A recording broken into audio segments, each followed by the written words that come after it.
የህወሓት ወታደራዊ ኃይል በቆላ ተንቤን በተፈጸመ የአየር ጥቃት ወደመ። አደገኛ ገዳይ የተባለውን ጥቃት የተመለከተ ሰበር መረጃ ከስፍራው ደርሶናል፣ በዝርዝር ይቀርባል። በሶስት ግንባሮች ጦርነቱ ተቀጣጥሎ የቀጠለ ሲሆን ከየግንባሮቹ ባልደረቦቻችን ያደረሱንን መረጃዎች አጠናክረን ይዘን ቀርበናል። ወደ ትግራይ የተቋረጠውን የአውሮፕላን በረራ በተመለከተም ከክልሉ አስተዳደር የተሰጠ ምላሽ የመረጃችን አካል ነው። ዓለም ወደ እልቂትና ፍጅት እያመራች ነው። መካከለኛው ምስራቅ ሶስተኛው የዓለም ጦርነት በቋፍ ላይ ነው። ክቡራትና ክቡራን የጥበብ ሚዲያ ቤተሰቦች በዛሬው ቆይታችን እነዚህንና ሌሎችንም ሀገር አቀፍና ዓለም አቀፍ መረጃዎችን በዝርዝር ወደ እናንተ እናቀርባለን። ጥበብ ሚዲያ በጋዜጠኞች የተመሰረተ ሚዛናዊና ተአማኒ መረጃዎችን በየዕለቱ የሚያደርሳችሁ ገለልተኛ ሚዲያ ተቋም ነው። ለቤቱ አዲስ የሆናችሁ ሰብስክራይብ በማድረግ የደወል ምልክቷን በማብራት የቤቱ አባል ትሆኑ ዘንድ በታላቅ ትህትና እንጋብዛለን። በቅድሚያም የዕለቱን የቢዝነስ ዘገባዎች አስቀድመን ወደ ዝርዝር ዘገባዎቹ እናልፋለን። ጥበብ ሚዲያ የህዝብ ድምጽ ነው። ዛሬ በዳሽን ባንክ አንድ የአሜሪካን ዶላር 151 ብር ከ7 ሳንቲም እየተመነዘረ ነው። የአውሮፓ ዩሮ 180 ብር ከ2 ሳንቲም፣ የእንግሊዝ ፓውንድ ስተርሊንግ 204 ብር ከ8 ሳንቲም፣ የስዊዝ ፍራንክ 172 ብር ከ7 ሳንቲም፣ ድርሃም 41 ብር ከ3 ሳንቲም፣ የሳውዲ ሪያል 40 ብር ከ5 ሳንቲም፣ የቻይና ዩዋን 21 ብር እየተመነዘረ ነው። በአቢሲኒያ ባንክ አንድ የአሜሪካን ዶላር 152 ብር ከ5 ሳንቲም፣ ፓውንድ ስተርሊንግ 207 ብር ከ3 ሳንቲም፣ ዩሮ 181 ብር ከ2 ሳንቲም፣ የስዊዝ ፍራንክ 189 ብር ከ5 ሳንቲም፣ የተባበሩት አረብ ኤሚሬቶች ድርሃም 44 ብር፣ ሪያል 43 ብር ከ5 ሳንቲም፣ የቻይና ዩዋን 21 ብር እየተመነዘረ ነው። በህብረት ባንክ አንድ የአሜሪካን ዶላር 152 ብር ከ8 ሳንቲም፣ ፓውንድ ስተርሊንግ 208 ብር ከ3 ሳንቲም፣ የአውሮፓ ዩሮ 180 ብር ከ7 ሳንቲም እየተመነዘረ ነው።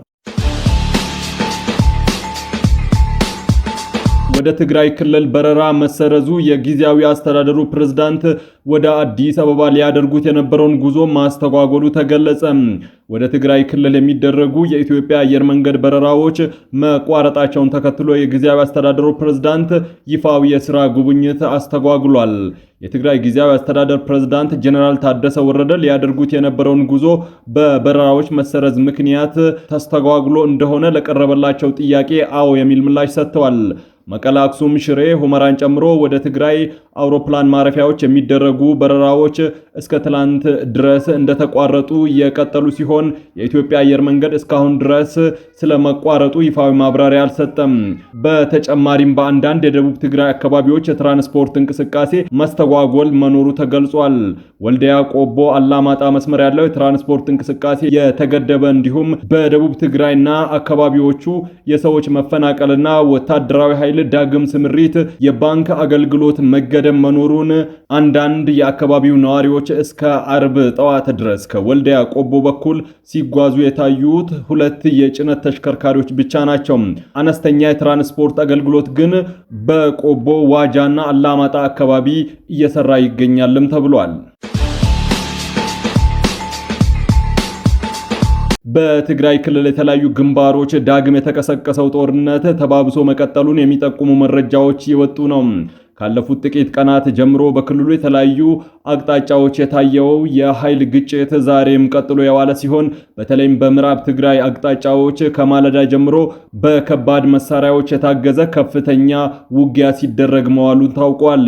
በአካባቢው የሚገኘው የኢፌዴሪ መከላከያ ሰራዊት በህወሓት ታጣቂዎች የተከፈተበትን ጥቃት በመመከትና መልሶ ማጥቃት በመሰንዘር ላይ እንደሚገኝ የተገለጸ ሲሆን ውጊያው በሁለቱም ወገኖች በኩል ከፍተኛ የከባድ መሳሪያ ድምጽ የሚሰማበትና ስጋት የነገሰበት እንደነበረ ተመላክቷል። ይህ በምዕራብ በኩል ያለው ጦርነት እንደተጠበቀ ሆኖ በደቡብ ምስራቅ የትግራይና የአፋር ክልል አዋሳኝ አካባቢዎች በተመሳሳይ ሁኔታ መጠነ ሰፊ ውጊያ እየተካሄደ እንደሆነ ተረጋግጧል። በእነዚህ አዋሳኝ አካባቢዎች የሚደረገው ፍልሚያ ለቀጠናው ሰላምና ደህንነት አሳሳቢነቱ እየጨመረ የመጣ ሲሆን ግጭቱ ወደ አጎራባች አካባቢዎች የመስፋፋት አዝማሚያ እያሳየ ይገኛል። ይገኛል። በቆላ ተንቤን አካባቢ የኢፌዴሪ አየር ኃይል በህወሓት ወታደራዊ ኮንቮይ ላይ ያነጣጠረ ገዳይ የተባለ የድሮን ጥቃት መፈጸሙ ተነግሯል። ይህ የአየር ጥቃት የህወሓት ታጣቂዎች በአንድ ላይ ተሰብስበው በመንቀሳቀስ ላይ እያሉ የተፈጸመ ሲሆን በጥቃቱ ሳቢያ በርካታ የታጣቂ ቡድኑ አባላት መገደላቸውንና ቁጥራቸው ቀላል የማይባሉ የጦር መሳሪያዎች፣ ወታደራዊ ቁሳቁሶች መውደማቸው ተመላክቷል። የአየር ጥቃቱ የታጣቂ ቡድኑ ወታደራዊ እንቅስቃሴና ሎጂስቲክ አቅምን ለማዳከም ያለመ እንደሆነ የተገለጸ ሲሆን በአካባቢው የነበረው ኃይል ሚዛን ሊቀይረው እንደሚችል ግምቶች እየተሰጡ ይገኛሉ። በትግራይ ክልልና በአዋሳኝ አካባቢዎች የተቀሰቀሰው ይህ አዲስ ጦርነት በሰው ሕይወትና በንብረት ላይ እያደረሰ ያለው ውድመት ከፍተኛ እየሆነ መምጣቱንና ግጭቱ በሰላማዊ መንገድ እንዲፈታ የሚደረጉ ጥረቶች ይበልጥ ፈታኝ እያደረጋቸው እንደሆነ ተገልጿል። እንግሊዝ በጋራ ለሚገነባው የስድስተኛ ትውልድ ተዋጊ ጄት GCPA ፕሮግራም በሚያስፈልጉ የቴክኖሎጂ ግኝቶች ለባልደረቦች ለማካፈል ፈቃደኛ አለመሆኗን እብደት ሲሉ ተቹም። ሚኒስትሩ ለዲፌንስ ኒውስ በሰጡት ቃል እንግሊዝ ይህንን ዘመናዊ ወታደራዊ ቴክኖሎጂ ለጣሊያንና ለጃፓን አጋሮች ካካፈለች ነገሩ ለሩሲያና ለቻይና ትልቅ ውለታ እንደመስራት ይቆጠራል ሲሉ አስጠንቅቀዋል። ባለፈው ሚያዝያ ወርም እንግሊዝ የራስ ወዳድነት ግንቦችን ማፍረስ አለባት ሲሉ መናገራቸው ይታወሳል። ጣሊያንና ጃፓን ግልጽነትን መርጠዋል። እንግሊዝ ግን አሁንም ወደ ኋላ እያለች ነው። ይህ ደግሞ ትልቅ ስህተት ነው ብለዋል። ሚኒስትሩ የጣሊያኑ ግዙፍ ኩባንያ ሊዮናርዶ የያዛቸውን ቴክኖሎጂዎች ለሌሎች እንዲያካፍል ትዕዛዝ መስጠታቸውን ገልጸው እንግሊዝም ይህንን አሪያ እንድትከተል ጠይቀዋል። ምንም እንኳን ይህ ቴክኖሎጂ የጋራ ውዝግብ ቢያስነሳም የጂፒኤ ፕሮግራም ከፈረንሳይ፣ ከጀርመን፣ ስፔን ተመሳሳይ ፕሮግራም FCAS በተሻለ ፍጥነት እየተጓዘ እንደሆነ ይነገራል። ዓለም በ2035 አውሮፕላኑን ለስራ ዝግጁ ለማድረግ እየተጣደፈ ነው። ይሁን እንጂ በጣሊያን ኩባንያ የሌለውና አነጋጋሪው ጉዳይ የበጀት ጭማሪ ነው።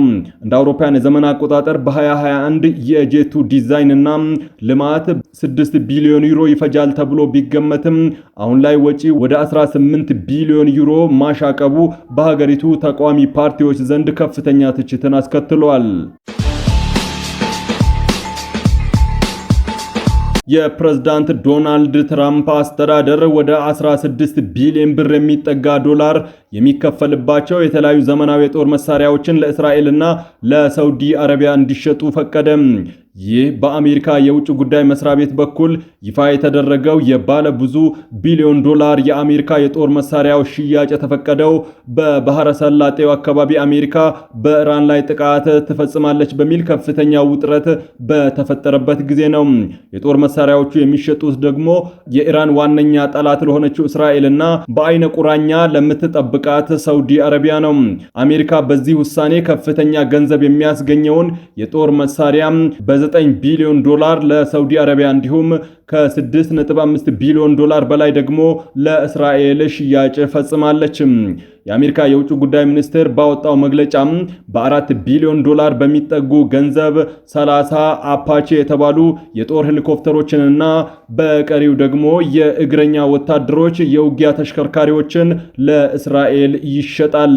በተጨማሪም የአሜሪካው መከላከያ ሚኒስቴር ፔንታገን እንዳስታወቀው ሳውዲ አረቢያ ከ700 በላይ ፓትሪየም ሚሳኤሎችንና ተያያዥ የጦር መሳሪያዎችን እንድትገዛ ፈቅዶላታል። በመካከለኛው ምስራቅ ያለው ውጥረት እያየለ በመጣበት በዚህ ወቅት ኢራን በሆርሙዝ ወሽመጥ ለ2 ቀናት የሚቆይ ቀጥታ የጥቃት ተኩስ ልምምድ እንደምታካሄድ አስታወቀች። ይህ ወታደራዊ ልምምድ የሚጀመረው ከነገ እሁድ ጀምሮ ሲሆን አሜሪካ አብርሃም ሊንከን የተሰኘውን ግዙፍ የቦምብ ጣይ አውሮፕላን ተሸካሚ መርከብና ሌሎች ወታደራዊ ኃይሎችን በቀጠናው ካሰፈረች በኋላ የተሰጠ ምላሽ ነው። የአሜሪካ መካከለኛ እዝ ሴንትራል ኮማንድ ለኢራን ጦር ባስተላለፈው ማስጠንቀቂያ በአሜሪካ የጦር መርከቦች ላይ የሚደረጉ አደገኛ እንቅስቃሴዎችን እንደማይታገስ ገልጿል።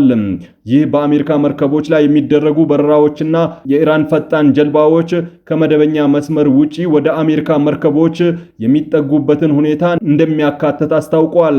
የኢራን ከፍተኛ የደህንነት ባለስልጣናት የሀገሪቱ የበላይ መሪ አያቶላ አሊ ካሚኒ ኢራን ለማንኛውም አይነት ትንኮሳ ውጤታማና የማያዳግም ምላሽ እንደምትሰጥ ተናግረዋል።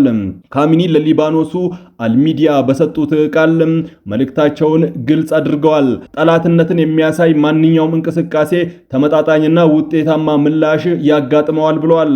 ባለስልጣኑ አክለውም ኢራን የፍጥጫውን ቀጠና በባህር ላይ ብቻ እንደማትገታ ገልጸው ለሰፊውና ለተራቀቁ ወታደራዊ ሁኔታዎች ዝግጁ መሆናቸውን ገልጸዋል። የአሜሪካ ወታደራዊ ኃይል በፋርስ ባህረ ሰላጤና በኦማን ባህረ ሰላጤ መጨመሩ በቀጠናው የበላይነትን ያረጋግጣል ማለት እንዳልሆነ ካሚኒ ገልጸዋል። ይህ ቀጠና ቤታችን ነው፣ ጂኦግራፊውንና ያለውን አቅም ከማንኛውም የውጭ ኃይል የበላይ እናውቀዋለን በማለት የኢራንን የመከላከል ስትራቴጂ አብራርተዋል። ይህ የኢራን ወታደራዊ ልምምድ ማስታወቂያም የአሜሪካ ወታደራዊ ዝግጁነት በቀጠናው ድንገተኛ ግጭት ሊያስከትል ይችላል የሚለውን ዓለም አቀፋዊ ስጋት ይበልጥ አባብሶታል። ክቡራትና ክቡራን የጥበብ ሚዲያ ቤተሰቦች ለሰዓቱ የመራረጥናቸው ዘገባዎች በዚህ አብቅተዋል። ከኛ ጋር በመሆን መረጃን ከጥበብ ስለተከታተላችሁ ከልብ እናመሰግናለን። ጥበብ ሚዲያ በጋዜጠኞች የተመሰረተ ሚዛናዊና ተአማኒ መረጃዎችን በየዕለቱ የሚያደርሳችሁ ገለልተኛ ሚዲያ ተቋም ነው። ለቤቱ አዲስ የሆናችሁ ሰብስክራይብ በማድረግ የደወል ምልክቷን በማብራት የቤቱ አባል ትሆኑ ዘንድ በታላቅ ትህትና ጋብዘን ተሰናበትን። ሰላም።